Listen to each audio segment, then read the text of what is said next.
जपानमधील टोकियो शहरात छत्रपती शिवाजी महाराजांचे भव्य स्मारक तयार होत आहे। त्यासाठी शहरातील भांडारकर प्राच्यविद्या आणि भारत इतिहास संशोधन या दोन संस्थांनी मोठा ठेवा दिला आहे।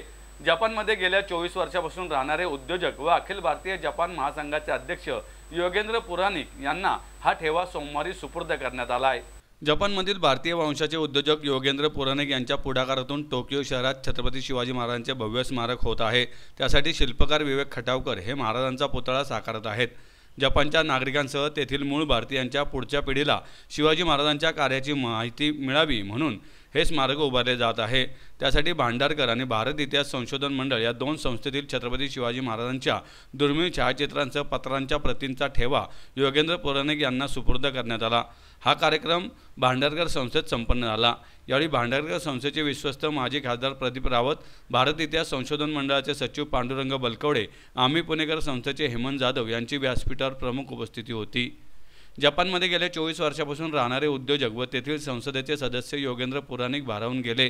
ते म्हणाले, छत्रपती शिवाजी महाराजांचा इतिहास आमच्या पुढच्या पिढीसह जपानी लोकांना माहीत व्हावा यासाठी टोकियो शहरात महाराजांचे स्मारक उभारले जात आहे। भांडारकर आणि भारत इतिहास संशोधन संस्थेचा मी आभारी आहे। त्यांनी मला मोठा ठेवा दिला।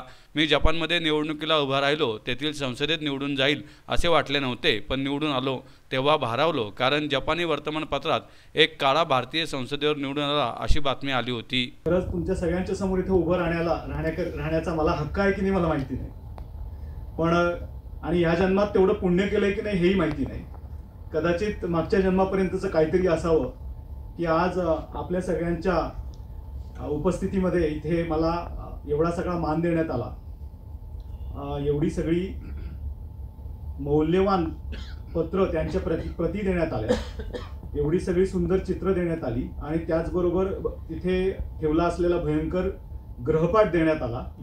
आता घरी जाऊन ते सगळं वाचून काढायचंय आणि तिथून हा प्रवास नव्याने सुरुवात करावा असं माझी एक खूप मोठी आता इच्छा झालेली आहे। त्यामुळे पहिली गोष्ट म्हणजे की हे सगळं आज जपान करता आणि टोकियोमध्ये एक शिवाजी महाराजांची ओळख करून देणारा असं एक केंद्र बनवण्याकरता आपण हे सगळं आज जे मला दिले त्याबद्दल माझ्या मनापासून अत्यंत मनापासून आभार। मी जपानमधला भारतीय वंशाचाच नव्हे, आशियाई वंशाचा, त्या पुढेही जाऊन जपानमध्ये बिगर जपानी आमदार झालेला फक्त 5वाच व्यक्ती। पहिला अमेरिकन, दुसरा कॅनेडियन, तिसरा स्वीडिश पहिला होता आणि मग त्याच्यानंतर एक बोलिव्हिया। ते एवढे 4 देश आणि त्याच्यानंतर 5वा मी। तर जगभरच्या सगळ्या वर्तमानपत्रांनी त्याची बरीच दखल घेतली। न्यूयॉर्क टाइम्सनी असं लिहिलं की काळ्या चामडीचा माणूस जिंकून आला, कदाचित जपानी लोकांची मन बदलली। हा न्यूयॉर्क टाइम्सचा लेख होता। इलेक्शनचा रिझल्ट आला त्याच्या दुसऱ्या दिवशी आणि इलेक्शन झालं। त्याच्यानंतर इलेक्शनचा रिझल्ट येईपर्यंत असं झालं की माझ्या ऑफिसमध्ये एकही पत्रकार नव्हते आणि मला असं वाटलं नव्हतं की मी जिंकणार होतो। आणि जसा रिझल्ट आला अर्ध्या तासात माझं इलेक्शन ऑफिस होतं ते असं सगळं भरून गेलं पत्रकारांनी आणि मला कळेना की हे काय चाललंय। तर चौथे पत्रकार आले, तर त्यांना विचारलं की हे काय चाललंय सगळं, तर ते म्हणले तुला खरंच ठाऊक नाहीये का?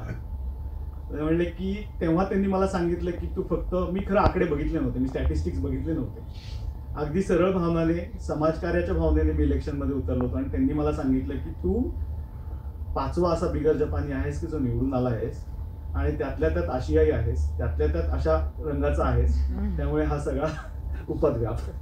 तर फारच इंटरेस्टिंग वाटलं ते सगळं। मध्ये मध्ये थोडे इंग्रजी शब्द येतील